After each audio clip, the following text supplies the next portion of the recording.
Well, good Friday morning, Bakersfield and surrounding communities, and everybody watching online on YouTube. This is the Early Bird Special. I am Chris Burdick. That is Sparky. Sparky, good morning, my friend. Happy Friday. Happy Friday. Let them know what they're in for. Oh, the Stanley Cup Finals is set for this year. We'll get into that.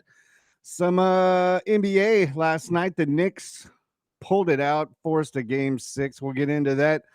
Plus some other NBA or NFL football news around baseball as well.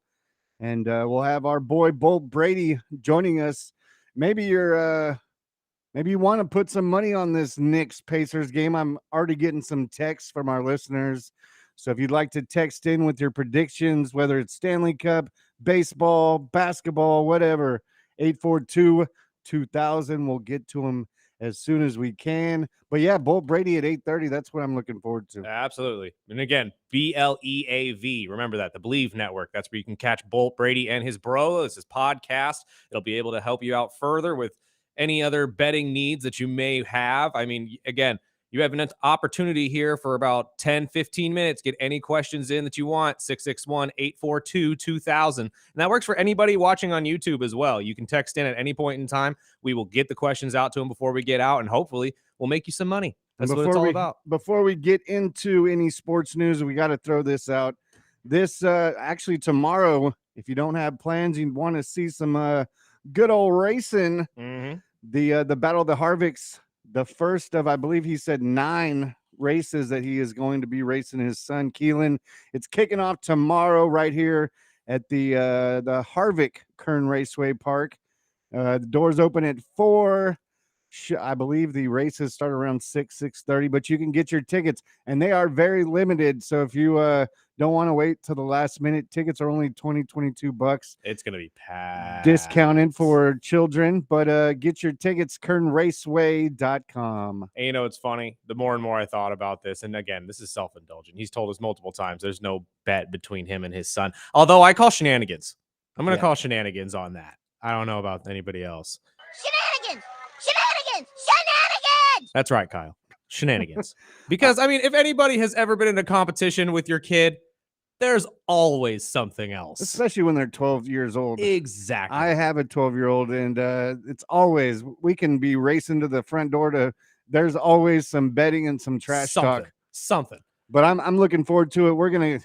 You can see us out there. We'll be running around. It is going to be hot. It's going to be hot. So I might pop in to get our tickets and watch the first couple races, and then maybe, depending on the weather, I might be with you, my friend, because around 8:30. I don't do well during the heat. I really don't. No one does. Well, I bring this up because I was thinking about this last night. We talked about the trophy case. There's a promo running right now, which thank you once again to Kevin for joining us yesterday. What if his son brought that up? It's like, hey, Dad, if I beat you in the majority of these races, you have to hand over one of them trophies. Yeah. Or at least in your will. Like, yeah, exactly. I beat my dad. Exactly. And your dad has to sign it or something like that. Like I did. There's got to be something. I don't know. Maybe that's just me being just self-indulgent and wanting there to be something. But I don't know. If I was Keelan, I'm doing something. Yeah, I'm getting out of yard work. I'm getting out of chores. I don't know. Who do you think's going to win? I gotta ride with Dad. I mean, it's kind of hard to bet against Harvick. Yeah, but I mean, again, it's like he said too. It's the battle of the two mindsets. Dad's going in there to have fun. Son's gonna be competitive. I'm gonna assume Keelan's gonna come to win. So I would say, yeah. I think the betting odds, I would go with Keelan, but I'm probably gonna ride with Dad. I'm rooting him on. I also have a buddy, Scott Sanchez, that's gonna be also racing in that. And how cool would that be? A local guy just beat them both. But which is entirely possible. As a dad, I might make it close and then let him win at the end. Just honestly, yeah. But again, like you said, this is the first of 8. I think he said yesterday. So maybe he lets him have this one, but he beats him in the other 7. You know what I mean? Like I don't know. It's still going to be a fun race, and for it all to start right here in Bakersfield, obviously Kevin's hometown, and just a major landmark for him. I think it's going to be really fun, and everybody here should want to go out there and actually be a part of this, racing fan or not. I told you guys last week, not the biggest racing fan. Really not. I have my favorites. I have my people who I've watched, your Earnhardts, your Kevins, or Kevin Harvick, stuff like that. But like really racing, I'm a casual. I'm not that big, but I'm going to be there. There's nothing like watching it live. It's true. I mean, it's just like golf or tennis. Like you wouldn't catch me watching it on TV, but being in person, it's a whole different vibe. It really is. And you can watch it. General. He did mention FOAT, FOAT. You can download the stream and you can watch it on your TV, smart TV, or your internet webs. So look up FOAT if you can't make it or you live out of the city. And you just want to check in on what's going on. Exactly. Because, I mean, again, this is exciting. This has never happened before. I want to say there's 6 races total. Is there 6 total? So there'll be the main event. So I would say if you're working or you're out, if you make it by 7:30, you'll still catch the big race. And honestly, at that point, it'll probably be cooling down at least. So it might be a little more bearable for you. I know there's a lot of graduations going on. So yes, just remember, if you do go out there, there's a lot of dust, it's a lot of heat, and bring money for food because there's plenty of food, and it's very good food. So, but the Stanley Cup, Stanley Cups, they are all set. The Oilers pulled it off last night, as we thought they would. And honestly, the biggest surprise to me while watching this game, because I mean, again, much like the Thunder and Timberwolves game the night before, as Sparky said, I wasn't very enthused with what I saw from the Pacers last night, so I swiftly switched over. I was shocked that they pulled the starting goalie right after those 3 goals. And I get it. I mean, you need to make adjustments early to keep yourself alive. But 2 of those goals were not his fault. They really weren't. They were great plays made. And honestly, one of them you can give to him because it was a breakaway that he probably could have made a play on. But to penalize him, and then I don't know if did you get to watch this at all, Sparky? I watched the first period. So it looked like a spanking by after, yeah, it really was. But after sitting the goalie, they sat him at the end of the bench right next to the commentary, who had to then analyze the 3 goals and him being pulled off of the ice. That had to be incredibly just embarrassing. I cannot imagine being in the situation to have to do that, but it's just to be pulled in a frustration too, because he knows that at least 2 of those goals were not his fault. Regardless, though, you were down 3-0 to very early in the game. They needed to make adjustments. They couldn't make enough. And obviously, the Oilers move on to the Stanley Cup final, igniting a rematch from last year's Stanley, because now we get to see the Panthers and the Oilers for the second time. Panthers in the Stanley for the 3rd time in a row. This is going to be interesting. I'm hoping that the Oilers can turn it around and make a better series, or I shouldn't say a better series. I think last year's actually went 7, but make a better effort in this series to take control and actually win the Stanley this year. And I think that's what everyone's looking for. Everyone's looking for Draisaitl and McDavid to really just take the reins and run with it this year.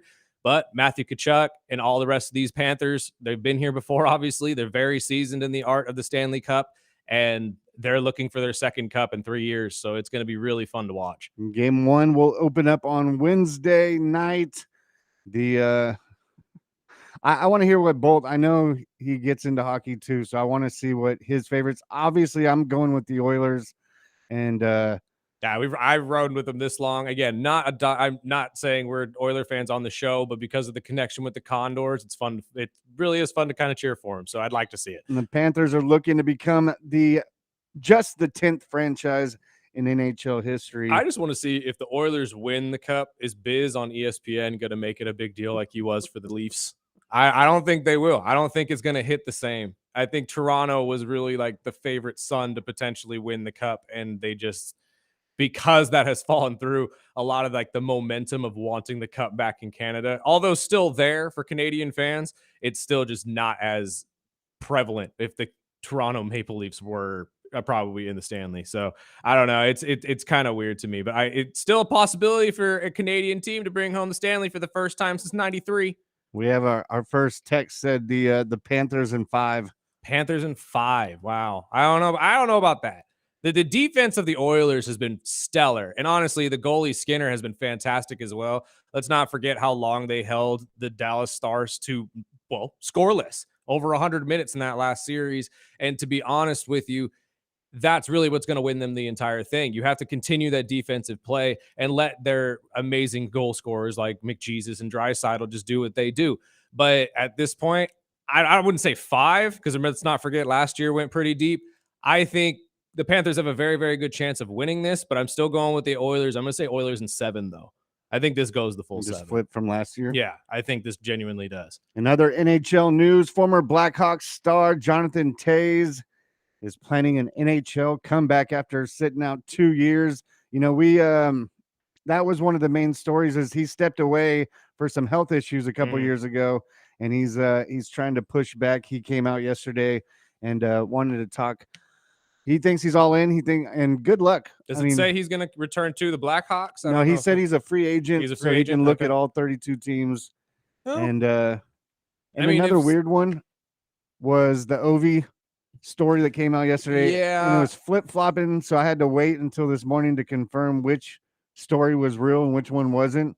But supposedly the Capitals sent out an email like most teams do to their season ticket holders. Mhm. And of course, to promote it and push, everybody to return, they're saying, "Oh, this is Ovi's final year." Mhm.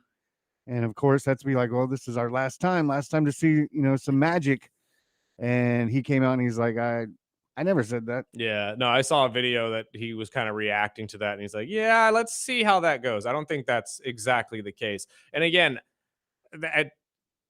shame on the Washington Capitals for doing that without knowing the full truth. I'm sure they had probably some sort of idea that maybe Ovi had dropped a hint that he was going to retire after this next year.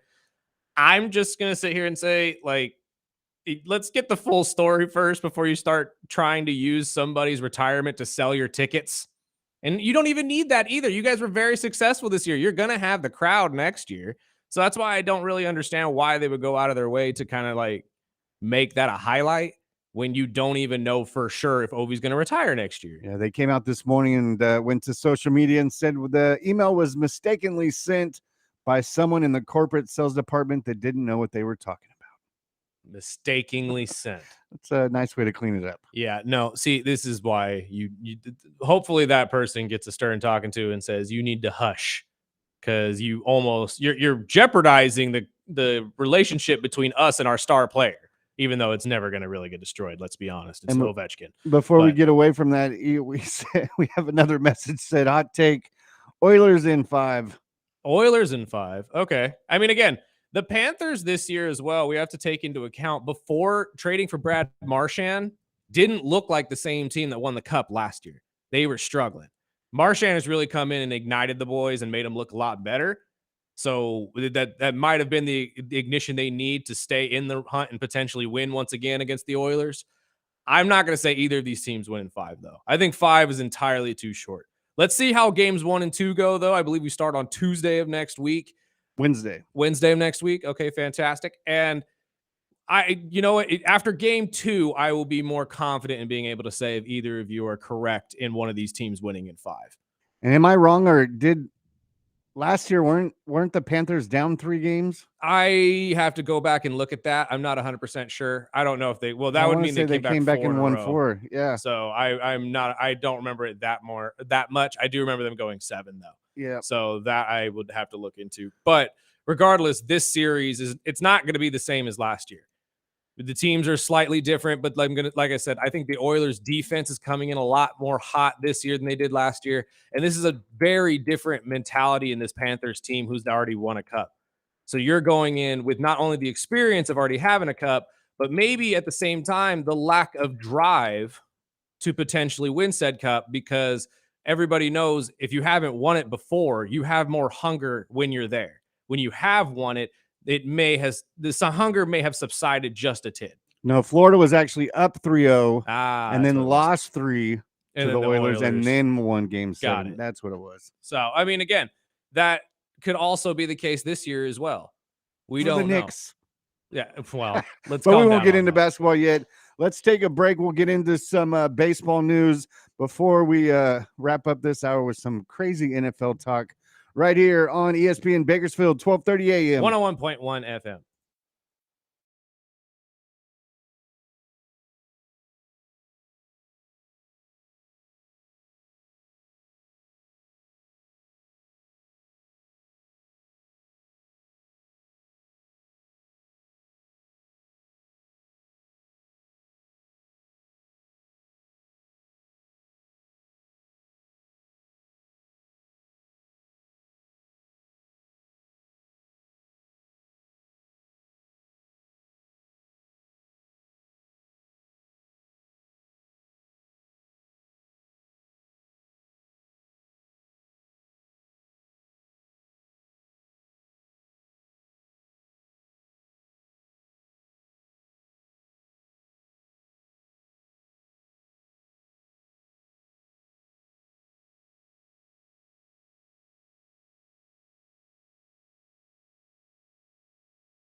Welcome back.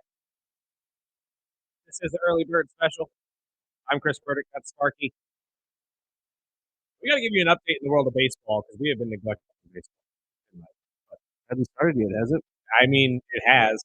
We're 50 games in, but at this point right now, believe it or not, the Detroit Tigers are the best team in baseball, at least record-wise.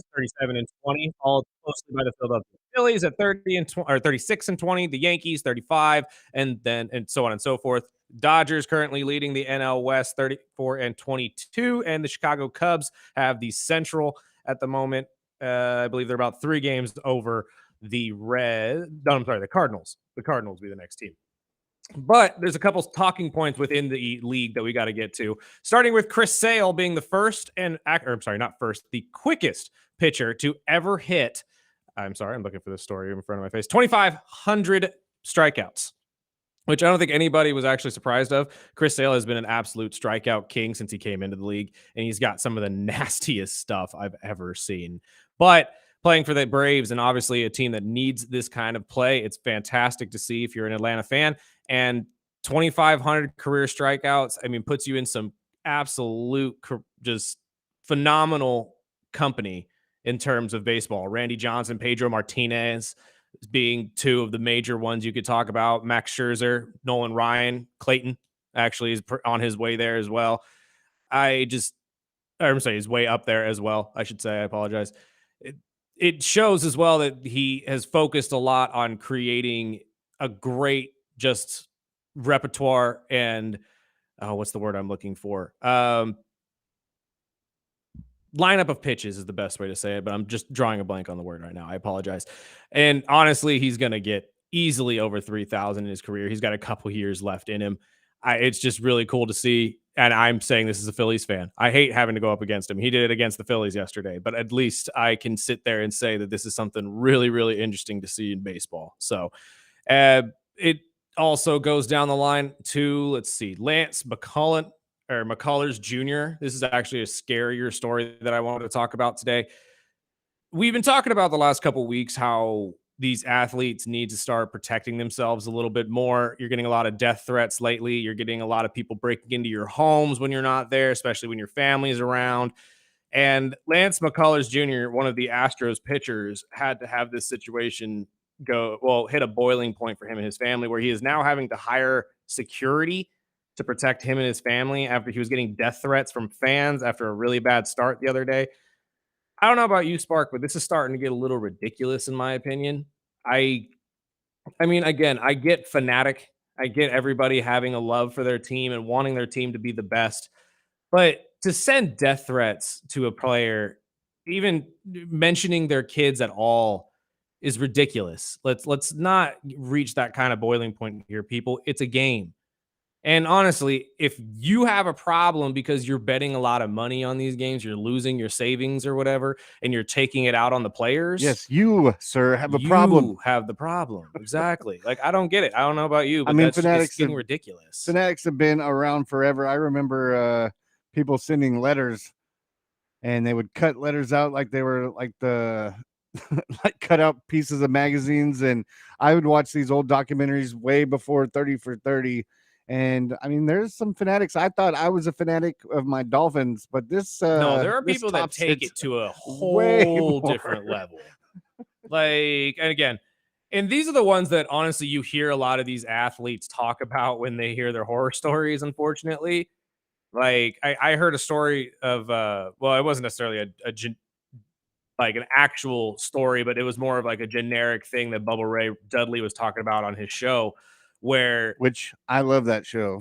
Busted Open is fantastic. But they were bringing up how sometimes they can get absolutely shocked by fans because walking up, they look like they'd be on government assistance. Like, they don't look like they're very well kept, very well, like, hygienic, all that kind of stuff. Like, everybody knows who I'm talking about.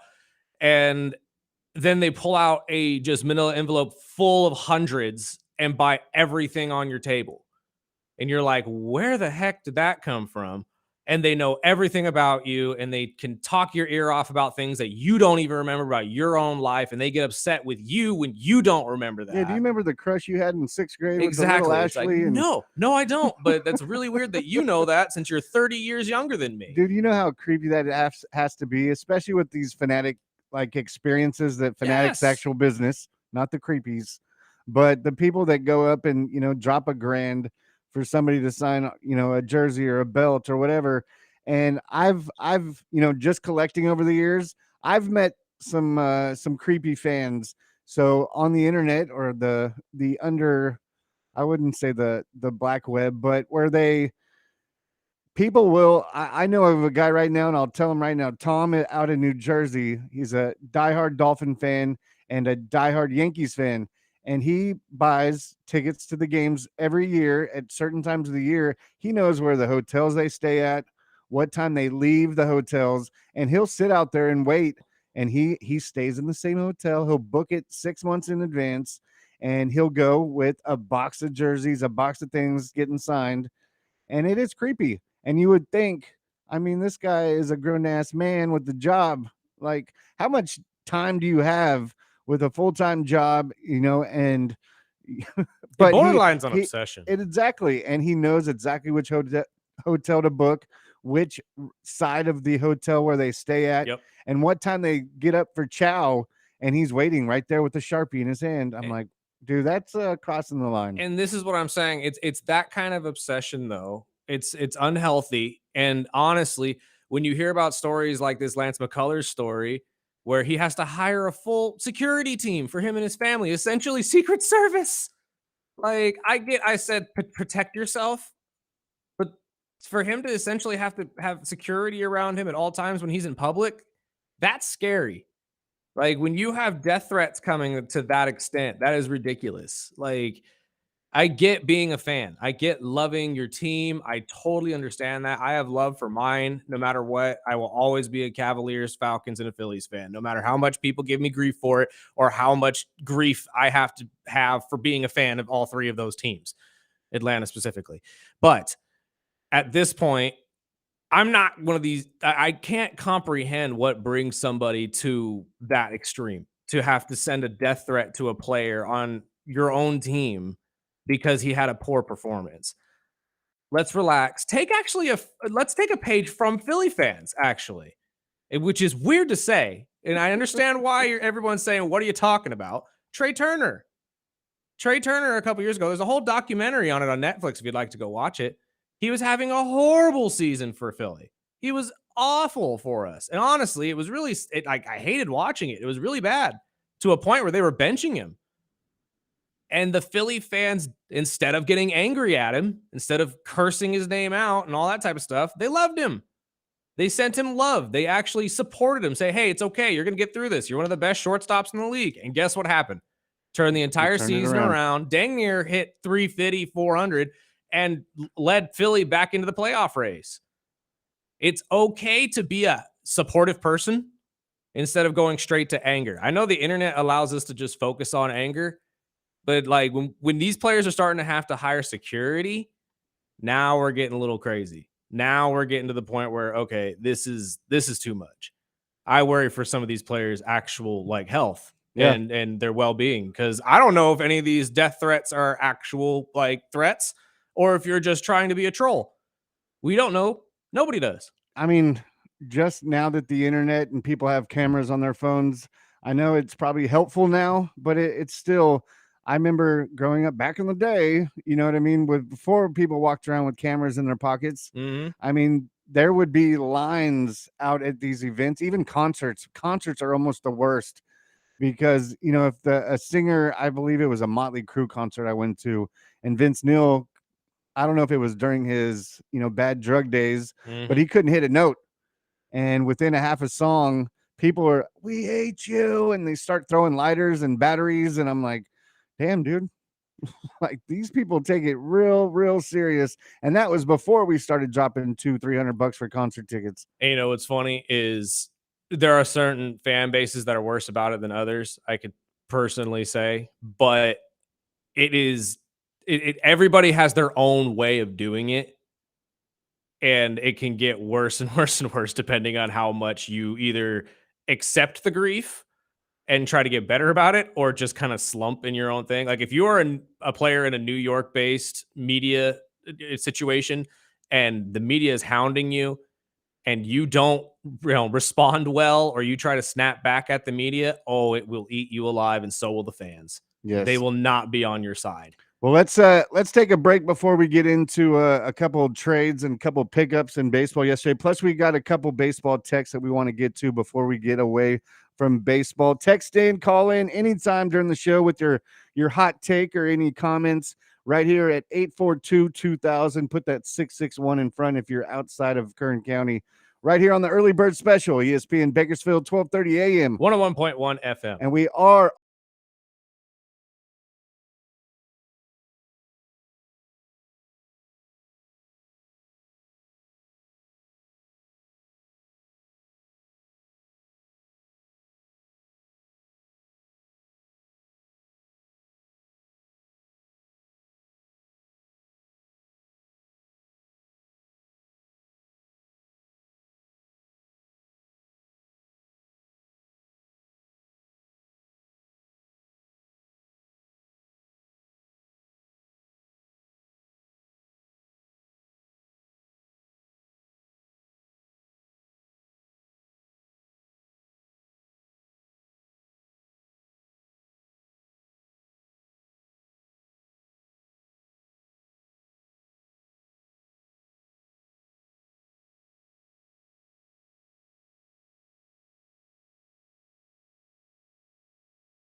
this is a side note.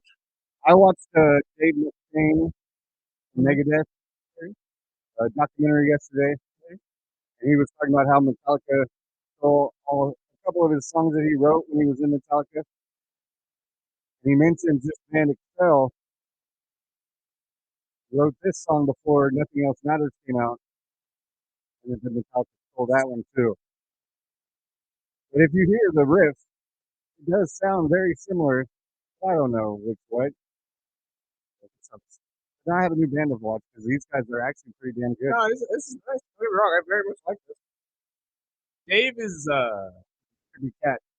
yeah, I also feel like Dave is very angry that he left the band before they got super, super big. Mhm. And he's very upset that Megadeth kind of like stayed where they were instead of getting higher than Metallica. And I mean, I'm not saying that Metallica's any better than Megadeth. I'm not saying that. They're Don't. both badass. Yeah, they are both Seen them both amazing. live and they both kill it. I'm just saying that Dave has always kind of been salty about a lot of Metallica's fame since he's left. He thought he was going to be the big thing, and then I don't know. Metallica is fantastic. It's one of my favorite bands of all time, and honestly, I can't say anything bad about them. Meh. But I can't say anything bad about Megadeth either. So it is And what it is. I know diehard Metallica fans. I liked them better when they were metal in the beginning, Which and is that was the fair. Mustaine years. I mean, I could see both, but I like them both. But see, I'm a Linkin Park fan too. So I also get people who are like, oh, they were better in the first 3 albums. And then when they went pop, it was different. I totally get that. Mm-hmm. Personally, I have no issue with it. I like both. People say the same thing about almost every band. Exactly. Me being a big Kiss army, Yeah. I hear the same thing. Sell out at I some liked point. Kiss before when they took off the makeup. They sucked. I'm like, Before yeah. it was cool. But no, back to baseball. The LA Dodgers traded for former All-Star closer Alexis Diaz from the Reds yesterday. Desperately needed. And I don't know much about Alexis, but I know we got a text that said first off, my baseball hot take is Kershaw will be the last pitcher to reach 3,000 strikeouts. Chris Sale is too far away, needs 3+ years, probably only plays 2. But yes, hopefully Alexis can be the new closer for the Dodgers that they need. I agree with you on the Dodger closer because they desperately need it. Tanner Scott's not working out whatsoever. And again, I've been on the bandwagon forever. I know he's still a ways away, but I still think Shohei as your closer is probably the best opportunity, to be completely honest with you. But I get not wanting to pitch him every single day. I get it. I do like that idea that you threw out as a closer, and I just think it works. I think it really genuinely works. Like, and that's what they need. Yeah, it really is. And honestly, he has one of the best sink or splitter balls in the game. It's really just hard to argue against the idea of having arguably one of the best pitchers in baseball be your closer when you have a list of starters already and guys coming up from the minors to fill the rotation at least. And he would fit that void perfectly. You could still let him hit all game. And then just in the 9th, you make the adjustment, you give him the ball and say, win it for us, kid. And honestly, who's better to give the ball to in the 9th inning? It's Shohei Ohtani. It's Babe Ruth. Getting back to Chris Sale, though, I disagree on that. I think Chris Sale only being 500 away, he still has a chance. You are 100% right, though. I see Chris maybe playing 2-3 years max.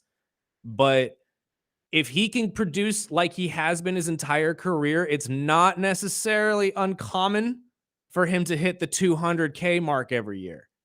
So that being said, mathematically, with well over half a year left this year and 2 more years, if he can produce the same way as he did obviously this year and the years prior, it's still potential that he can hit 3,000. Clayton hitting 3,000 is entirely possible as well, but he's got to clean up his play. He's not looking like the Clayton Kershaw we used to watch. I'm sorry. And honestly, if we don't get the old Clayton, he ain't hitting 3,000. It's just not going to happen. But we will see. There's a lot of us in terms of baseball, and anything can happen in terms of these numbers turning around. There's one more baseball story that I had to throw at you, though, Sparky, because we've been talking about this since the announcement of this. But Rob Manfred came out yesterday talking about the decision to take Shoeless Joe Johnson and Pete Rose specifically off of the list to get them into the Hall of Fame.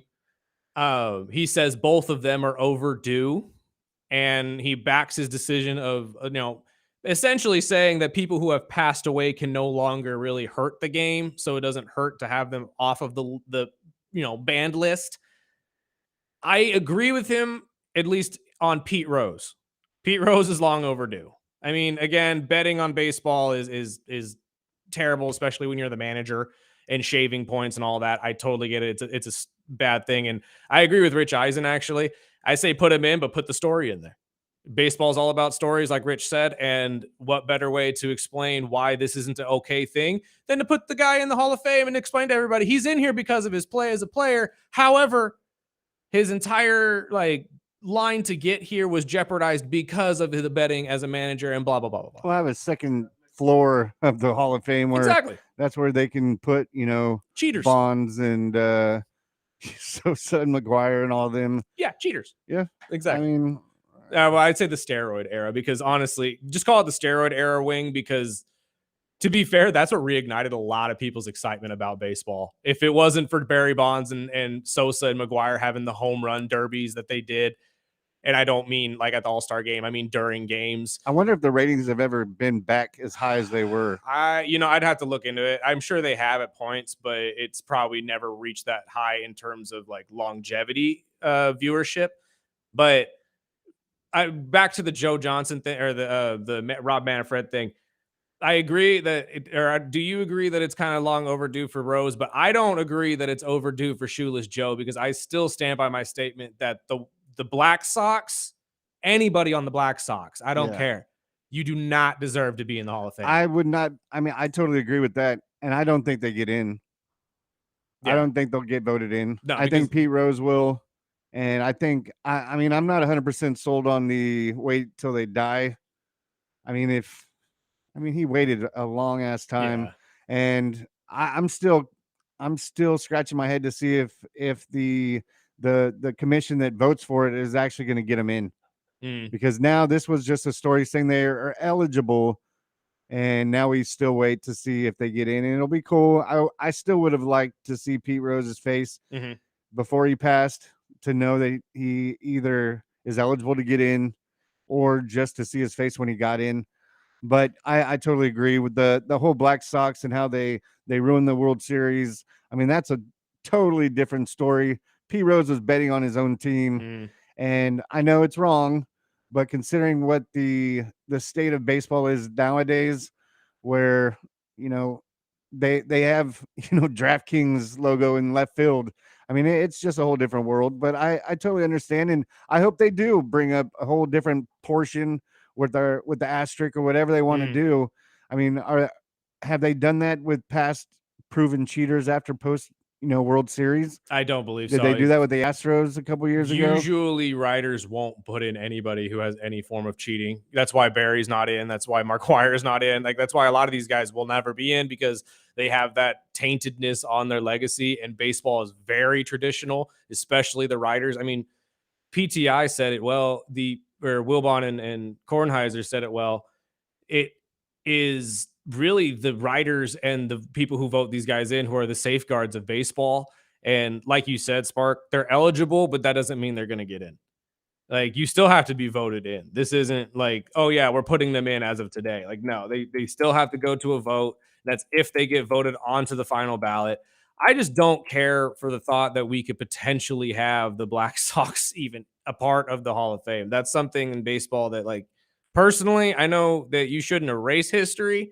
You should always remember history and learn from it, but we shouldn't celebrate it, or at least situations like that. Like, you do not celebrate the Blackhawks. You do not give them any kind of, or I'm sorry, not the Blackhawks, the Black Sox. You do not give them any kind of, just allure or celebration for doing what they did, even if it's trying to make an example out of them. Just glorifying them in any way and putting them in the Baseball Hall of Fame just makes me sick, to be honest with you. It's just nasty. Let's take a break and we'll get into our text and maybe some NFL before we get the top of the hour, right here on the Early Bird Special, ESPN Bakersfield, 12:30 a.m. 101.1 FM.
sorry. I can sit here and listen to this song all day.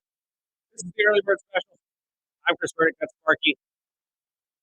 I would sit here and wait for the drop. I really would listen to the entire dang song. I know me. Too much. Sorry. Well, you can text into the show anytime, 661-842-2000. Let's get into some of these texts. Absolutely. The first one says Pacers close it out tomorrow by 10. Pacers versus OKC finals. Probably not what the NBA wanted. No, probably not. And honestly, I agree with you. Although the Pacers got blown out last night and everybody in the starting five looked like they couldn't make a shot. It is, I don't think that game was a good representation of what the Pacers are or have been in the last couple games. They usually drop one or two in these series. And honestly, the Knicks came out with a fire that they haven't had all series, really. And it was really hard to keep up with. They lost control in the very beginning and never gained it back. And it was hard to watch. But I agree with you. I think going back to Indiana, I think you get that fire back in the Pacers, especially in front of their home crowd, and most likely win by 10 is probably a good number. It's going to be, I think, lower than that. I think we're going to get a closer game. I'm still riding with the Knicks. I know you are. And honestly, if the Knicks pull off game 6, I don't think the Pacers are going to be in trouble in game 7. They really are. And I think Charles Barkley said it beautifully. I don't think they want to come back to the ruckus crowd of New York in a game 7 situation like that. Yeah, especially in a game 7. It'd be ridiculous. The other one says Oilers in 6. Again, I think that's close. I feel a longer series is definitely due in this Stanley Cup final. I think we're going at least 6 or 7. Next text says death threats should get at least 5 years in prison, and it's got to stop. 100%. I love that. We get some sort of penalty if you can trace. I mean, granted, people are going to find a way to make sure it's not traced back to them, but I think you're right. I think we got to put some teeth into this. We got to stop it. This is ridiculous. And honestly, I know a lot of these people who are sending these notes seem like normal people in or out and about in their regular lives, but a lot of them just behind closed doors, they got some problems, man. And I think you just need to talk to somebody. I think that's genuinely what the problem is. Just go talk to a therapist. It'll help. I promise. And moving over to some NFL talk, this listener says the narrative needs to be changed. It's not Lamar Jackson can't win the big games. It's John Harbaugh that can't win the big games. And then he goes into people forget he was on the hot seat before Lamar came and saved his career. John has had rosters worthy of a dynasty, and the team can barely make it to the divisional round. He's been riding that Super Bowl. Flacco got him for way too long. You know what? There's some validity to that. And as much as I love the Harbaugh family and I love the way they coach, I have to agree with you that John has never really been the guy. I've always saw Jim as a better coach than John.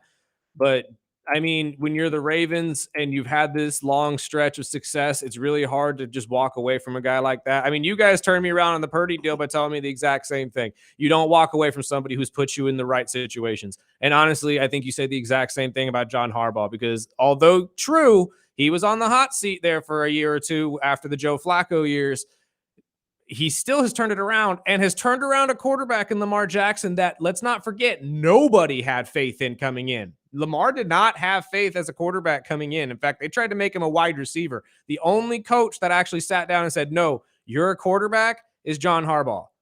And he has since made Lamar an MVP. So I can care less about the Harbaughs. I'm not a big fan of either one of them. But when you have a team, like you'd mentioned, I mean, the team they had last season, studs should have been in that Super Bowl. Oh, 100%. But maybe it was coaching, maybe it wasn't. But I mean, at the same time, and again, not saying they're wrong. John Harbaugh, in a sense, isn't enough for you to win a Super Bowl or at least get there because he has lost to other better coaches. You're going up against the Andy Reids, and honestly, well, McDermott's if he can figure it out with Buffalo, and some other guys that are honestly great coaches. Your Tomlins and all of that. So is it really that John Harbaugh is a bad coach? Or is it that he's just going up against better coaches? You know what I mean? And he just gets out-coached, which is also a possibility. So, I think you give him credit for what he's done with the Baltimore Ravens, but I also agree with you. The lack of success in Baltimore has not only been shocking, but it's kind of reaching the unacceptable level. Well, while we're talking NFL, breathe. 1, 2, 3, 3, 2, 1. So Tyreek Hill shows up at OTAs on Monday or Tuesday. I didn't know if we were going Tyreek first or the And- trade first. So I was like, and oh, said, Lord. you know, he didn't deserve to be captain this year. He's got to earn his spot. So it kind of turned the tide where it was like, okay, well, maybe he's coming in with a better attitude. And then this video released yesterday. Just listen. I'm in one game. I want knock out Coach McDaniel. Why? Because he wasn't throwing me the ball, bro. Damn. Wait, who was it? Yeah, like knock out our coach. And this is the third video in the last maybe week or so that's came out, and he's sitting on a party bus, and it seems like some rich white family like rented out Tyreek Hill for the day and are driving around in a party bus, and they're asking these questions obviously to get these reels and get the clips, and he's just buying right into it. But he's talking about he wanted to punch Coach McDaniel last year, and it goes on. I had to record most of it, but I had to take a lot of it out because he's got a little potty mouth. Yeah, absolutely. But he was talking about week 8 of last season, which Tyreek, or that's the one where Tua didn't play, and he still finished that game with 4 receptions with 80 yards, and he had 5 targets. But that is when he was faking the injury towards the end, and they didn't put him back into the game. One, let coach. You know, you're a part of that. And I will say there was several games where he was getting targets and he was dropping the ball. And, you know, you have to ride with that hot hand. So bouncing off that hot hand, Jonnu Smith, which had a career year last year for Miami, made his first Pro Bowl and seemed to have a good team, you know, with him and Tua. They seem to be working well together. And that was because Tyreek was pulling the double and it was an easy drop off. But now the NFL comes out, Schefter yesterday saying that Miami is in talks with trading Jonnu to Pittsburgh, which I don't understand because Pittsburgh has several tight ends, especially one that they just re-signed with Pat. And Jonnu is our number 1 tight end for a reason. Yeah. But I can also see both sides of it because after a guy comes off with a career year and you have him locked in for 1 more year for, I believe, $4 million, which is a steal, but you're going to have to pay him after that. Exactly. So are they going to try to get something out of him while he's hot? Probably. And honestly, the past relationship that Jonnu had as the backup tight end for Atlanta a couple years ago when Arthur Smith was the head coach, who is now the offensive coordinator in Pittsburgh, probably had a lot to do with it as well. I don't know if you guys went out and sought out this trade or if Pittsburgh called and said, hey, we got some interest in him. Because the report was Arthur. Yeah, Arthur loves to run offenses that have not 2 but 3 tight ends.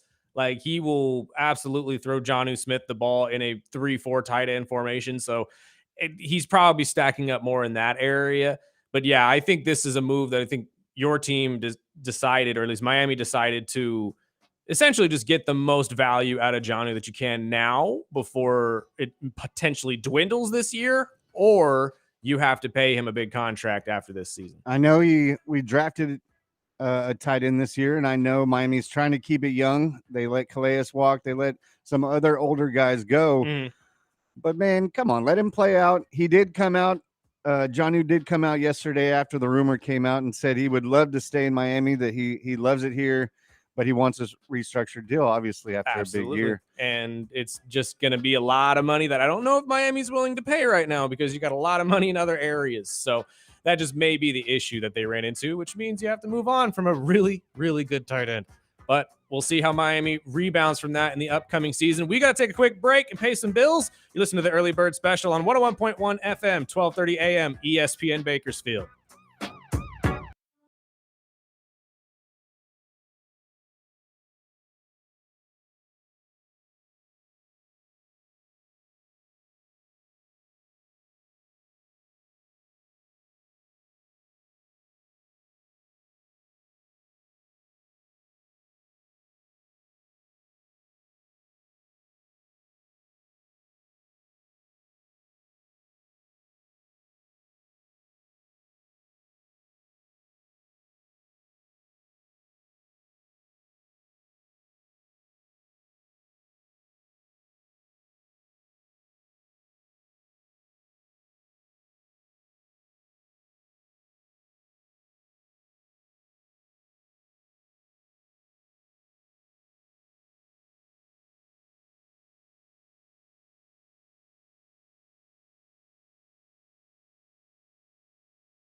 Welcome back. This is the Early Bird Special, Hour 2 on this fantastic Friday. Hope everybody's having a great day. You have a great weekend ahead of you as well. We got a couple stories in the world of football before we get out of here. It's my son's last day of 10th grade. Oh, I'm feeling so old. you got a summer job for him, or what's he doing?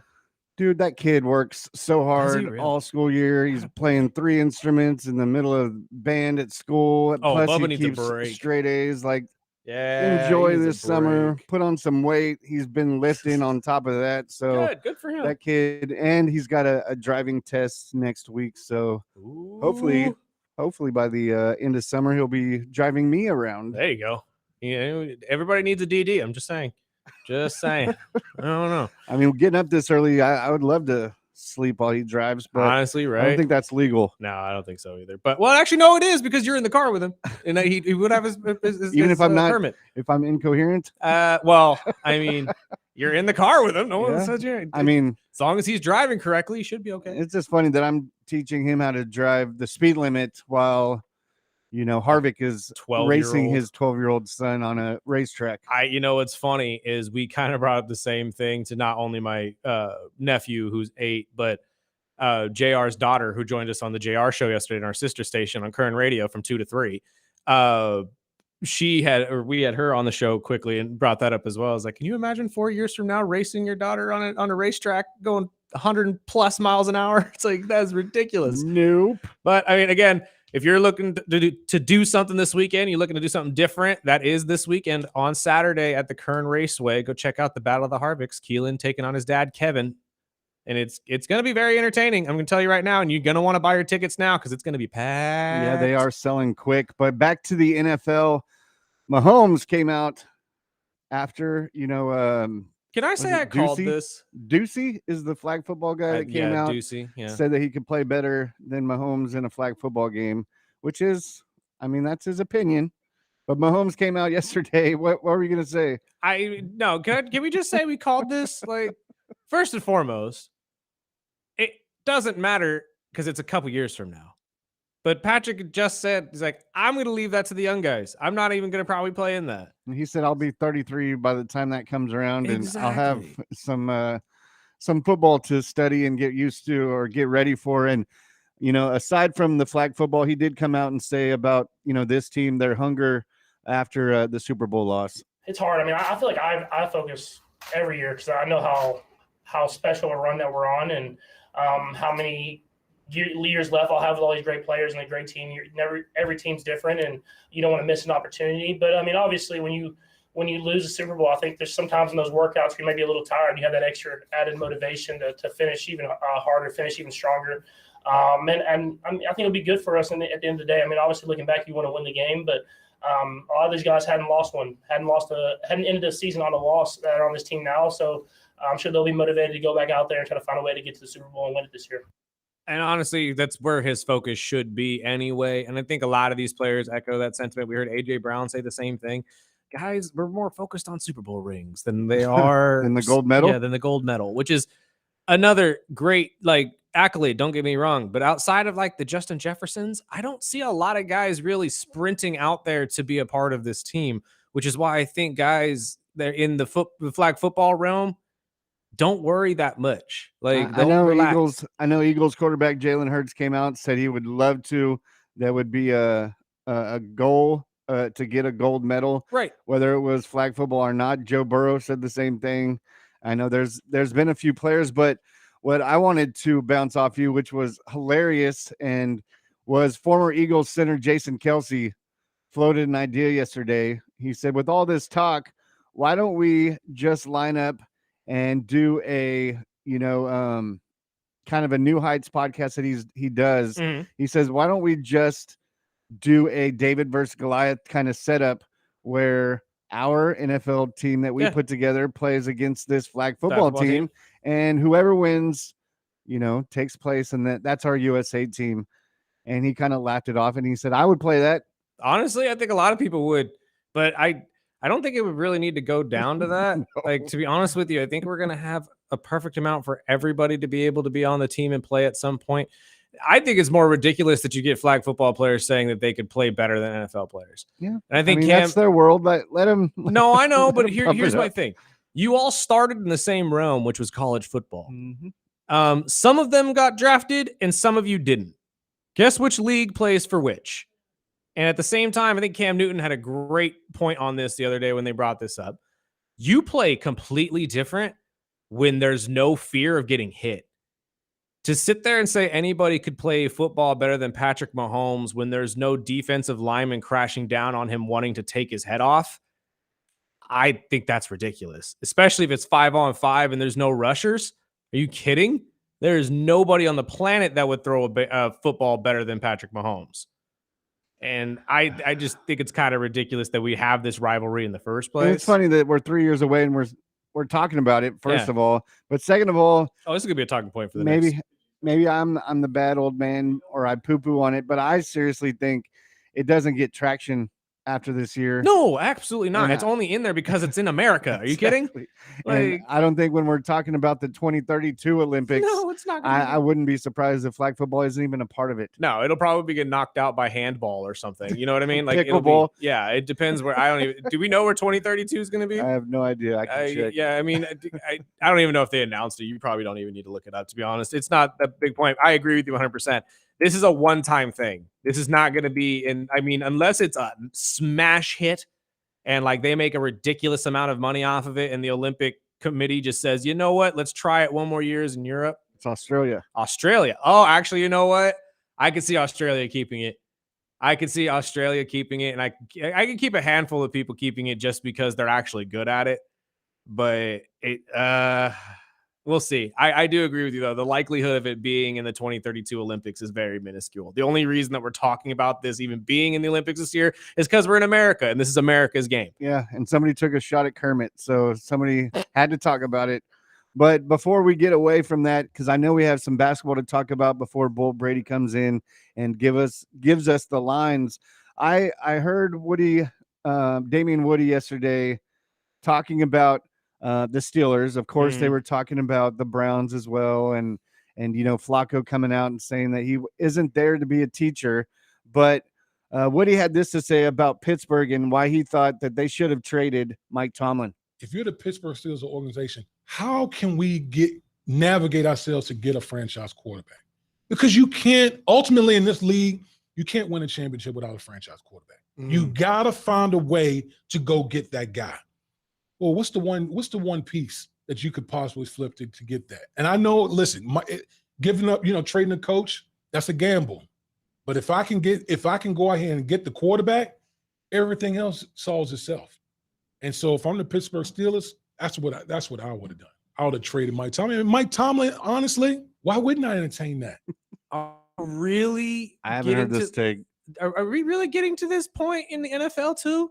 That we don't need coaches anymore? That's what it sounds like to me. First and foremost, I don't know. Everybody who's listened to this show long enough or watched us on YouTube long enough, especially on our past episodes when it was a podcast, knows I'm a massive Mike Tomlin fan, and arguably I put Mike Tomlin in the conversation of greatest coach ever. Yeah. Again, when at the end of his career, I'm not saying right now, when we're all said and done, if he continues this incredible run of never having a losing season, you cannot argue that he needs to at least be in the conversation. Well, what happens if Aaron Rodgers, which I think is just tarnishing the whole organization, but say Rodgers does come out, say he comes out next week, he signs a 1-year deal or a 2-year deal, and he plays like he did with the Jets. And it's just awful. And that, all these stats and accolades that we've been talking about with Tomlin, which I think he's a great coach, and I think he's a defensive-minded coach, which I love because I'm a defensive-minded, fan. But I've heard a lot in the last month, that Pittsburgh looks silly. They look like clowns waiting around for Rodgers, which you can hear both sides. Even Steelers fans, my buddy Sammy is a diehard Steelers guy, and he doesn't want to touch Aaron Rodgers. No, a lot of doesn't people want anything to do with it. No, which I can understand that because I think this guy is a circus. Oh yeah, but do you think that tarnishes what Tomlin has done for decades? If it honestly, well, it would depend on the record. I think right now Tomlin's entire legacy is his record because Obviously, it's not Super Bowl wins, and obviously, it's not playoff wins. He hasn't won a playoff game in what, 10 years? Something like that. That's honestly one of the biggest tarnishes I have for making him the best quarterback. Yeah. Like, that's why I would never put him there. But in the conversation, you can argue it. But I argue that even with an Aaron Rodgers that plays subpar, or at least to the level that he played with the New York Jets, is better than any quarterback that he's had in the last 10 years, and arguably would still put them in winning territory, or at least a winning record territory. So I don't know if it would actually tarnish his legacy. Honestly, if he came out and had a season that went like, what, 4-13 or whatever the record would be now, 7-10, 7-10, something like that, then you could sit there and say, oh, we're fizzling a little bit. But unless he comes out and has like a horrendous year across the board in coaching status, including on the defensive side, which is highly unlikely, I don't think it really hurts him at all now. Just because, again, longevity and his ability to keep the Steelers relevant forever, even with losing pieces like Ben Roethlisberger, Troy Polamalu, Hines Ward, Le'Veon Bell at one point. Like, you've had incredible players on this team. You've made incredible players on this team because of your coaching ability, your Cam Haywards and your James Harrisons and Polamalu. Well, yeah, Polamalu was great too, but switching him from a linebacker to a safety and making all of that work. I mean, Ike Taylor, all of these guys were under Porter. Yeah, all of these guys, although not just under Tomlin, I realize some of them, branched off from other coaches as well. But I don't think it hurts his legacy at all. I think he has such a solidly built legacy already that it would take something disastrous to really take him out of that. You know what I mean? Well, one text says, I mean, what would Pittsburgh even get out of a coach trade? Exactly. That too. Like, are you expecting that a team is going to trade you a first overall pick for Mike Tomlin? Like, what were you thinking, Woody? Like, that's not the value behind trading a coach is minuscule now, especially if we're going to be trading Hall of Fame wide receivers for second round draft picks. And who do you think even would do it besides the Giants? Exactly. I mean, the Giants, the Jets, would probably do it. Maybe like somebody that's absolutely hurting for a coach right now.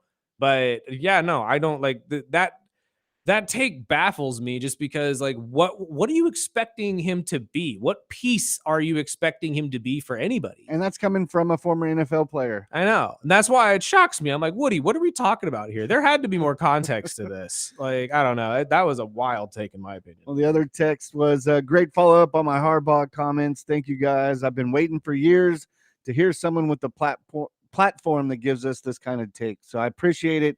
Feel free to text in anytime. We're live weekdays from 7 to 9 a.m. Let's take this break. We'll get into last night's basketball game. We'll preview some other things before we get Bold Brady in here, helping you make some money on the weekend right here on ESPN Bakersfield, 1230 a.m. 101.1 FM.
You can always count on Sparky to pull the deep cut of Michael.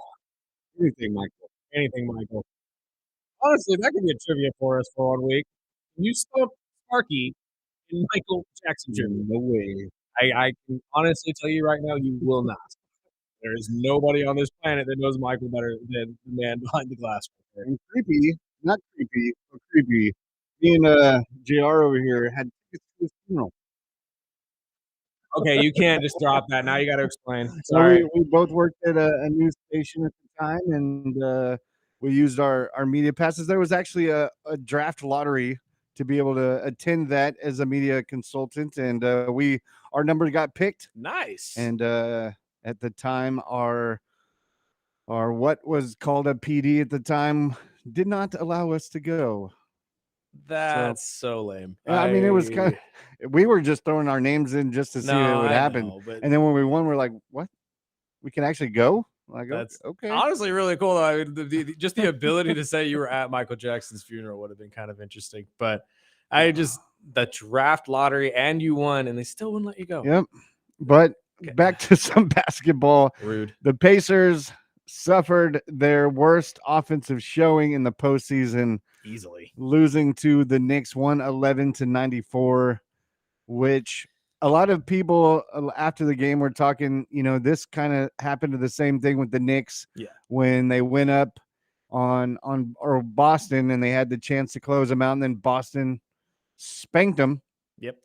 And then they finally finished them off in 6. But do you see, I mean, I'm going to go with the Knicks just because my love for Tibbs, like I always say. But, I mean, it looked like Brunson was back to his ways, and I'm sure the Pacers will have the home court. At some point, yeah. They'll pump them up, and the Pacers, and I'm sure Pat McAfee will be, hoping that the Pacers come out to play. I mean, that they were shooting just was one of the lows of even the season last night. And I mean, I believe it was 5 or 6 minutes left when they just pulled the starters and threw out the white flag. But I mean, you can't count out this New York team.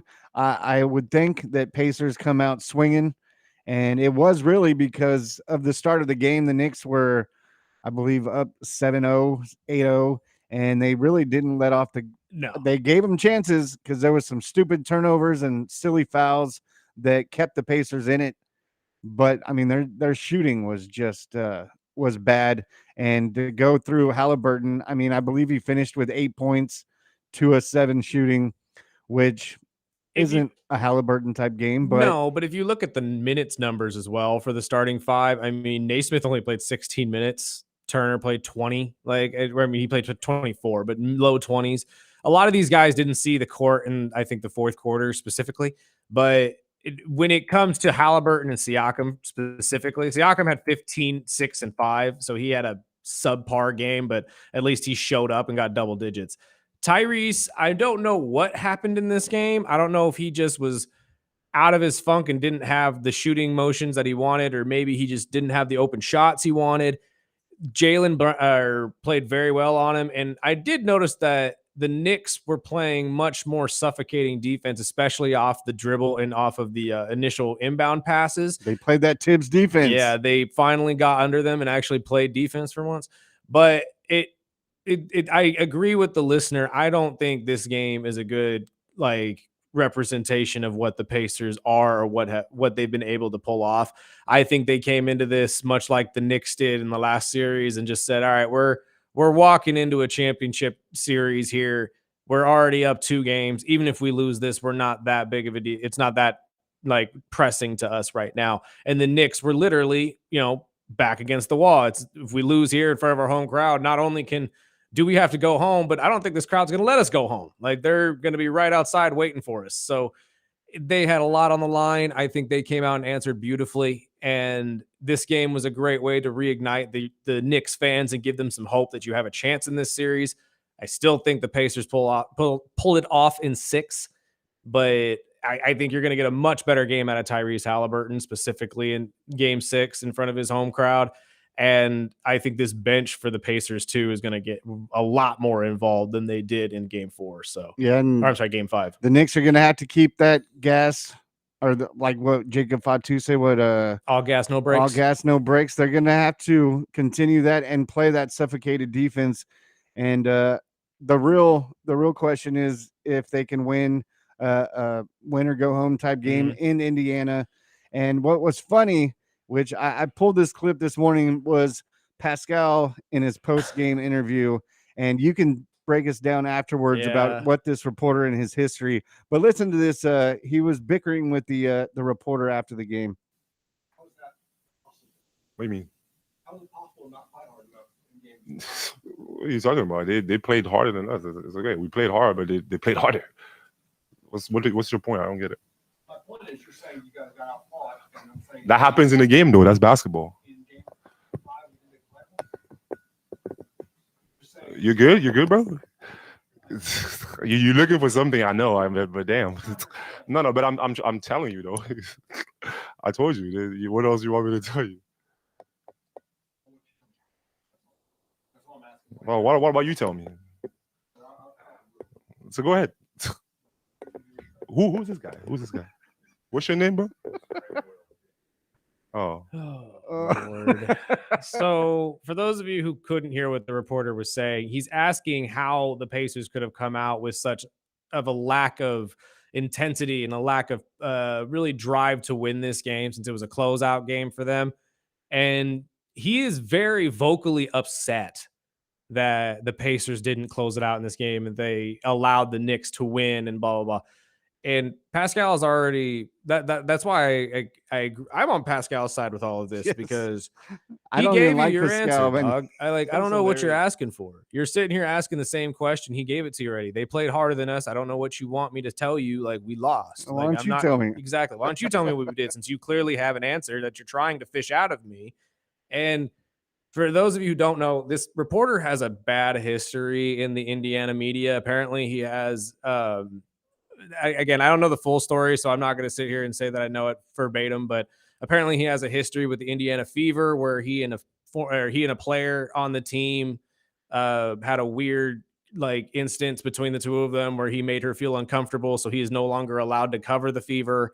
And honestly, with this bite, when I was watching it, I'm glad you grabbed it because I saw it this morning. It really, to me, made me feel like he was trying to fish a bad answer out of Pascal, get him angry or get him to lash out for some reason. Wait for that clip. Exactly. Like, he wants to just get something out of him that just you're not going to get out of Pascal Siakam. He's a very calm person. Like, I think Pascal approached this beautifully. And I don't know if this reporter had a bet on the game or something like that and was very angry that he lost his life savings because the Pacers didn't win. I don't know what your issue is, dude, but get off of them. They lost. What does he want? What do you want him to say? They didn't come out strong. They played flat, and they just didn't come out with the best of intensities, which essentially is what he said in a very shorter portion, which is they played harder than us. What else do you want me to tell you? Which I usually like reporters that are aggressive for audio, but I mean, after a loss, I mean, it was right in front of you. You knew how they lost, and I mean, it's not like they got knocked out of Game 7 and you're waiting for something. It was Game 5. Yeah, and you're up by 2 games, and honestly, that's why I don't understand the frustration that he is having with this. And honestly, out of every player you're coming after Pascal Siakam, who, again, very calm demeanor, not somebody that you're really going to get a clip out of. So I don't know why you're trying to bait Pascal as being the guy to get a clip out of. Yeah, it's not Ant. Yeah, it's not Anthony Edwards, which they tried to get that same reaction out of Ant too. And Ant gave him the same thing. He's like, look, I don't know what to tell you. They played harder than us. I promise that I'm going to work harder than anybody else this offseason. That's all you need. That's all the answer you need. Why are you trying to fish more out of these guys? Let them just, and not to mention, you're talking to star athletes who all have media training. So you're not going to outwit a at least mentally competent athlete. It's the wrong player to go after. But I mean, after the game, I mean, the Knicks pulled it out. Good for them. And we'll go into Game 6 and see if they can do it again. Exactly. They have a good road record in the playoffs. But this one is going to be a serious test. And I want to go to Canty, because Canty was saying this morning that he thinks it's just a little too late. Could you envision a scenario in which the New York Knicks find a way to win this series? No. I mean, no team in the conference finals has lost the first 2 games at home and come back and win a series. It's never happened. So I get everybody's throwing out the stat. Oh, there have been 13 teams to come back from 3-1. Yeah, but not down 0-2 after losing the first 2 games on your home court and winning that series. It's just not going to happen. So I respect everything that the New York Knicks did yesterday, but to me, it's too little, too late. I agree. And see, that's what the high. I mean, everybody is saying it this morning, and I think this is the type of team the Knicks are. I'm not saying it's a sole thing, but if anybody could do it, I think Tibbs will have that team defensive mindset, and if they can play that defense and keep the Pacers under 120. I mean, I believe this is the first game the Pacers in the playoffs stayed under 100. So, I mean, it's going to be difficult, and they're going to be pissed. They're going to be with the chip on their shoulder, and they're going to have to play that serious defense. And I have to give out some love for Cat because I get so pissed sometimes when they rotate the play around and Cat is 6 feet away from a wide open 3-point shooter, and he just stands there. So I have to give him some love because he was all over these guys last night. And I think that was one of the major turns in game 5, which it's just a game 5. Right. They had to win it just to keep it rolling. But just for entertainment and just for sports fans, I think this has been a hell of a series. I don't think the NBA Finals are going to be as good as this series. And I really hope that we get a game 7 because that would be awesome, especially live from Madison Square Garden. And, you know, the whole thing before the series started between Brunson and Halliburton, it just steams up the rivalry. So I'm looking forward to it. And I know it's going to be much harder as game 6 comes. Honestly, it is. And I am hopeful. I would like to see a game 7, but to be honest with you, I don't think you get it. I think the Indiana Pacers wrap it up here in game 6 on the second. This team, although I will have to say the Knicks got exactly what they needed from the players they needed to get it from. Your Jalen Brunsons, who now I think is like 10 games straight of 30 plus points, which is ridiculous. Cat being the other one, the key player that you really need. And I loved seeing Charles Barkley and Shaq give Cat grief at the end of the game in their post-game conference, asking him, why do you do those stupid fouls? And he's like, God only knows. And like, no, you know, like, why do you do that? And it's like, why are you grabbing people's hands like that? Like, that's dumb. Like they're not criticizing, they're trying to help him. Like, they're like, dude, you need to stop. Like, it's really stupid. And I agree. Every single game, Cat has 5 fouls. Stupid ass fouls. It's in there. Yeah, they're all dumb. So it's like, dude, if you just cleaned that part of your game up, fouls. Like it would genuinely help your team. It really, really would. But again, and it was funny because he came out post game with his shower shoes on and had his feet up. And I almost tried to take a picture and send it to Anthony. I was like, nah, he's probably on stage right now. I don't want to mess with him, but I know he's got a foot fetish. But we'll take this break. We'll get Bolt in because if the points are right and Bolt can talk me right off that ledge, I might just, bet some doll hairs and see what, maybe the Knicks can pull out the game 6 and I could pay my mortgage this month. There you go. But text in 842-2000 if you have any questions for the almighty Bolt Brady, his top 5% or something in the handicapper. We'll get his comments plus maybe a preview of some the Stanley Cup and any. I know the Dodgers and Yankees are squaring off this weekend, so maybe we could throw that at him too. Right here on the Early Bird Special, ESPN Bakersfield, 12:30 a.m. 101.1 FM.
That's all I think of when I hear this song every time.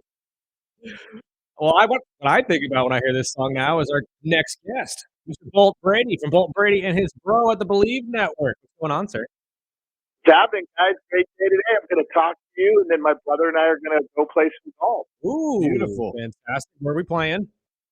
It's called Turkey Creek up by Sacramento. Okay, Nice. okay, interesting. What's the usual par down there? For me? Yeah. Oh, I shoot low 80s. Oh, okay. Well, you're yeah. better than me then, because I am awful. I am terrible golfer, to be honest with you. I can putt. I can help you with that one, but outside of that, I am not very good on the course. So I watch from afar. But we got to talk some NBA with you because plenty has happened since we've talked. Obviously, the Thunder have wrapped it up and are awaiting their next opponent, either the Pacers or the Knicks. How did you feel about last night's game? Well, actually, I took the Knicks last night, and I'll tell you why. It's just really hard for that team that's up 3-1. They're trying to eliminate the team that they're playing, and they're at home like the Knicks. Mm-hmm. That's a tough game to win. I mean, the only teams that really would do that are like the Bulls back in the day or the Warriors. So I'm not too surprised with the outcome from last night. I have to agree with you. But going into game 6, honestly, I feel that the Pacers may have a really good chance to wrap this up. What say you? I'm in total agreement with you. I mean, obviously Halliburton didn't play very well. I mean, No. he only shot the ball 7 times last night compared to 23 when he went off for 32, 12, and 15. Mm-hmm. I just, I've mentioned it before last couple of weeks. Sometimes these teams just shut it down. Like if it's not happening for them early, they shut it down and they say, let's get back to home and take care of business. And I kind of feel like that's what you got last night because Tyrese, if you notice, didn't there was no moment during that game where he was really down on himself or on the team. He was smiling the whole time, like, we'll give you this one. I hate that stupid smile. I I really hate that stupid smile. He just looks so damn cocky, but I just hate the Pacers, and that's just me. But what is the line for tomorrow's game? Because this is kind of the one where everybody, even in the media, fans are all going with the Pacers, and I think this might be the time for Sparky to try to cash in or just look like a dumbass. Well, you're right. It's kind of scary if everyone's on the same side, but the line is 3.5. And then money line is 165 minus 165 if you're just taking the Pacers to win the ball game. But the line's 3.5. So, okay, explain to me a little bit here because this is one of the things that I'm always curious about. How do they go about making the point favorables in these games? Because obviously we were shocked throughout the Thunder series that they were favored by 7-8 points throughout the entire series, and then they come out and show us exactly why they were favored by that much. But what does Vegas really use to justify how much they could put these at? Well, it's a great question. They use a lot of statistics for sure. They break it down by stats, and then each team is better at home versus other teams, so they'll factor that into play as well. And then a little bit has to do with where they think the money's going to go. But then they come out with the line, and then, the market actually determines where it goes. So a lot of times, people will be like, wow, they're so good. Vegas is so good picking the lines. Well, actually, the market is good at picking the lines because once they send out that line, then the betting takes place, and that's actually what makes the line so sharp.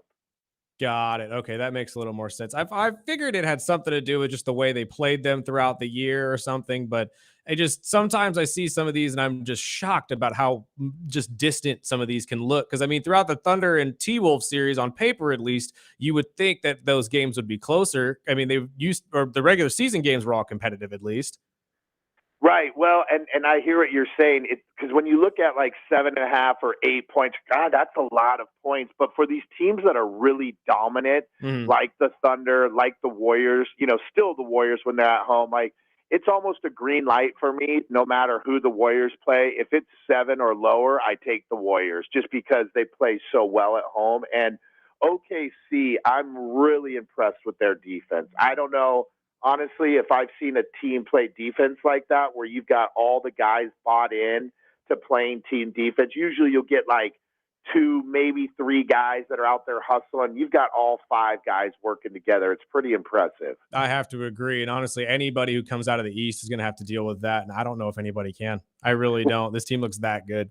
Well, it's funny you mentioned that because no matter who wins, OKC is minus 800 to win the NBA championship. So you have to put down $800 just to win 100. Jeez. And that's the second highest that it's been in the last 25 years behind the 2016 Warriors. Wow. That's pretty impressive. I mean, well, obviously the record would dictate that would be a justified statement, but I don't know. I think this team looks really, really good. I just feel like if they go up against a team like the Pacers that could score, it's going to look a little different, wouldn't you think? Yeah, I mean, I think the Pacers would probably give them a better run for the money now, watching the series just because they can explode for points. And I do think it'll be interesting to see if the Pacers do make it, what the over-unders will be. Right now with the Knicks, it's like in the 224 range over-under, and now it's down like 220.5. But I think with the Pacers, it'll be much higher than that. I have to agree with you. And then real quick, one question about golf. Do you got anybody in the Memorial Tournament this weekend? Yeah, so I normally don't take anyone before the tournament starts because that's kind of like a needle in the haystack. Mm-hmm. But I was just looking at it, and I saw our boy Scotty Scheffler making a move, and I'm like, I better get on Scotty before he gets too out of range. And so he started the tournament, and his odds were under 3-1, which is crazy. Colin Morikawa was second behind him, and his odds were 16-1, so that kind of gives you an indication. But I just took Scotty at 1.5, so, put down 150 to win 100. I mean, anytime he's close like this, up near the top, and it's this early, I mean, he's -3 today after 5 holes. Mm-hmm. It's probably Scotty time again. I have to agree, but you don't think Griffin holds on at all in the next couple of rounds? No, there's not enough experience there. I mean, he just got his PGA Tour card in 2023. He does have 2 wins this year. One was a team event, and then he won the Charles Schwab last year. But yeah, no, he'll buckle if he has to go against Scotty here towards the end. All right, well, that sounds great. Do we have any text messages? Yeah, we had 2 messages. One is saying, I know it's the Stanley Cup doesn't start till Wednesday, but it is in Edmonton. Are they the favorite to win game 1? And do you know the line? Well, you know what? I don't know the line for that listener. Sorry to them because I don't follow hockey. Hockey, I try to limit it to basketball, football, and golf. Well, then that will cross out this one because this is a diehard Dodger fan that texted in and wanted to get some info on the Dodgers-Yankees series this weekend. Well, so I can help them out, though, because I'll tell you why. What popped off the page to me with baseball is this is only the 8th time in the last 9 years that the Dodgers are a home dog, meaning they're not favored to win the game. Yeah, only the 8th time in 9 years. Is that crazy? That's crazy. And so New York is -125 to win tonight. I will actually be taking New York because the sports books aren't idiots, guys. No. So when they notice something like that, I'm going to ride it with them. Yeah, that's a hell of a stat to follow. Well, with the Dodgers' poor pitching right now and the absolute hot bat of Aaron Judge, that actually does not surprise me at all. But right. I like that bet. Honestly, I really do. And honestly, I think a lot of our Dodger fans are very, very upset. But it is what it is. You got to take the losses somewhere. Yeah, that's great. That's great. But, next Friday, so I'll save my questions. I know you got a T to get to. Plus, next Friday, it sets up perfect because that'll be game 1 of the NBA Finals. So we can get into that next Friday when we got you on. So go have some fun before it gets too hot. And we'll talk to you next week, Bolt.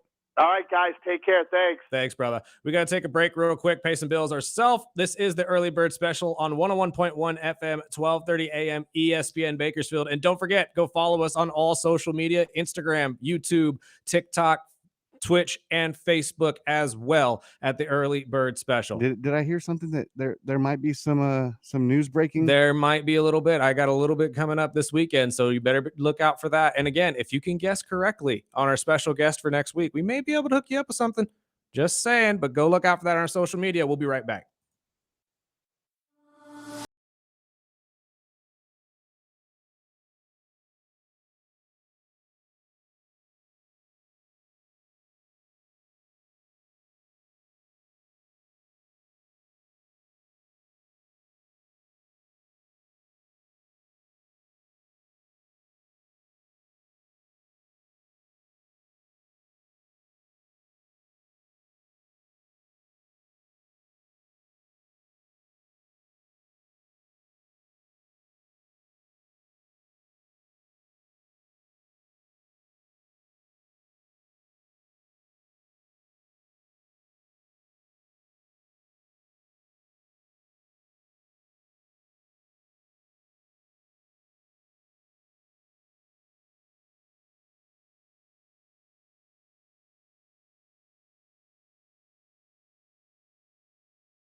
Welcome back. This is the early bird special. I'm Chris Burdick. That's Sparky. Well, we got a text. Post Bolt. He said, "I'm sorry, but this fool Bolt said what? Dodgers take 2 of the 3 in the series. Go blue." That's why I love our listeners. With a little bit of Delulu in the world. We'll see. I'm just saying. I'm going for the Knicks, so I can't talk delusional. I the Dodgers Yankees series is always entertaining. That's where I'm going to leave it. It's always going to be fun to watch, and we will see how the Dodgers pitching does in the next couple games because that's really where you guys are falling short. So I did see yesterday the Dodgers at the home series. They have a $33 cocktail just for this series, and it's like 4 foot tall, and they're only selling it for the Yankees Dodgers series. Did we not learn from the Pittsburgh Pirates situation? Like, You want to see somebody falling out? that is a 1 drink per customer, right? Like, we're leaving it at that. You know those fans will drop 40 just for the cup. So. I know. But I mean, Oh, at this point, you're already at the Dodger game. You're dropping 40 for a Dodger everything, dog too. pretty much. But if you have no Big show, plans man. and you're going to be in town, check out the Battle of the Harvichts. It's the first of 8 races, I believe, but it starts off right here in Bakersfield. The races doors open at 4:30. There'll be a long list of great badass races. Get your tickets while you still can. They are, I believe, $22 at kernraceway.com. If you live out of town, you can still catch it. Just search on the kernraceway.com, and there's a link where you can watch it live.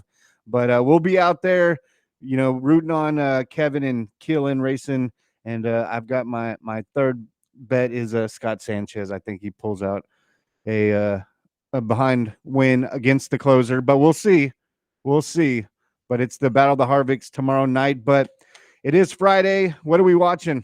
SmackDown, obviously, is coming tonight. And we are in Knoxville, Tennessee. We'll probably get some love on SmackDown tonight as they'll probably preview, tickets Bakersfield next week. So it is 1 week away before WWE takes over SmackDown next week. What if they, and this happens all the time. We say Fresno? Yes. I swear, if we get called Fresno again and they're like, oh, we'll be in Fresno, California next week. No, you're in Bakersfield. Okay. I know it's not a very nice place, but you at least have to tell the world where you are. It is beautiful. I love this place because I was born here. But one of the most historic matches ever in WWE was the Stone Cold Booker T match. And I was there for it. And it was one of the greatest memories of my life. I remember being at the show, Stone Cold walking up to the big old present on the stage that was there for him, and he knocks down, and it's Booker T who beats him up a little bit, and they run off. And then I'm watching the screen, and I'm realizing that's my grocery store.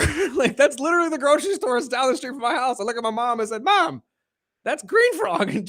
And that's when we all just kind of had a good laugh about it. It was great. I love that. But if you watch any of the documentaries since then, they always refer it to Fresno. Not actually true. So here's the thing.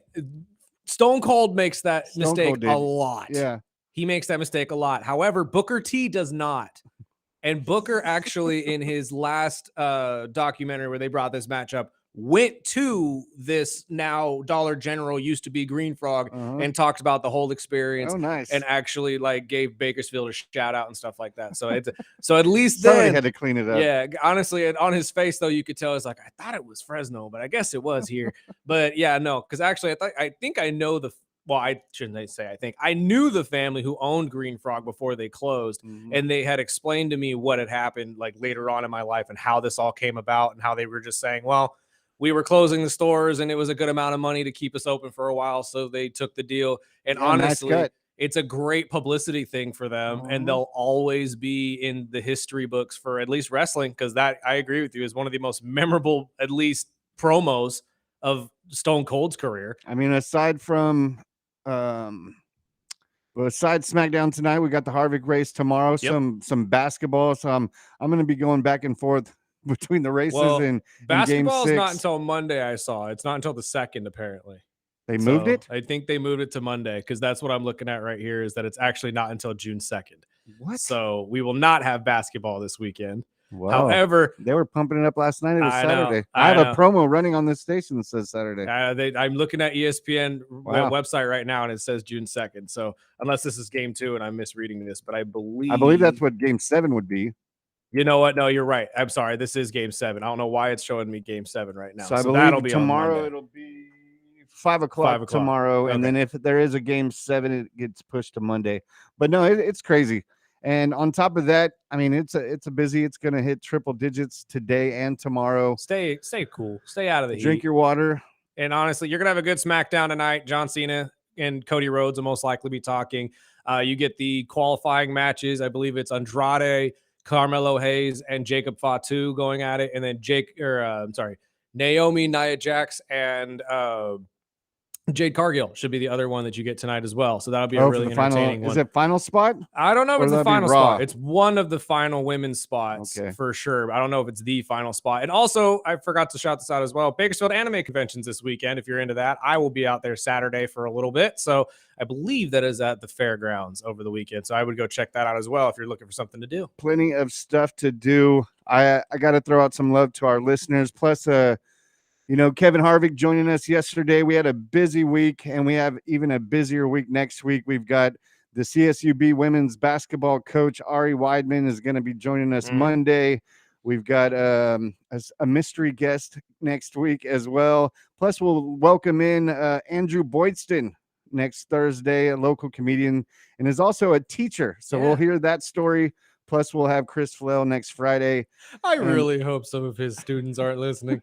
I swear, if we get the best of Boydston, which I know is hilarious, if his students are listening, or at least the parents of those students are listening, we may be in trouble. Well, if you're a wrestling fan, man, get your SmackDown tickets, especially because this will be the last time you probably get to see John Cena here in Bakersfield. I think it will be the last time. And it is the night before Money in the Bank, so I'm sure it'll be a very entertaining show. I swear, if they promote us as Fresno, if they promote us as they're in Fresno, California next week, I'd be so upset. But it is what it is. That's just kind of what they have to do in order to sell bigger tickets, I guess. But that's all that's going to be for us today and this week. Thank you so much for joining us. Join us back here Monday, 7 to 9. As usual, have a good weekend. Stay out of the heat. Please stay out of the heat. Drink some water, all that kind of good stuff, and have a great time watching all basketball and baseball this weekend. And believe it or not, I'm riding with the Dodgers. Go Dodgers. This has been EBS. Sparky, let's get out of here.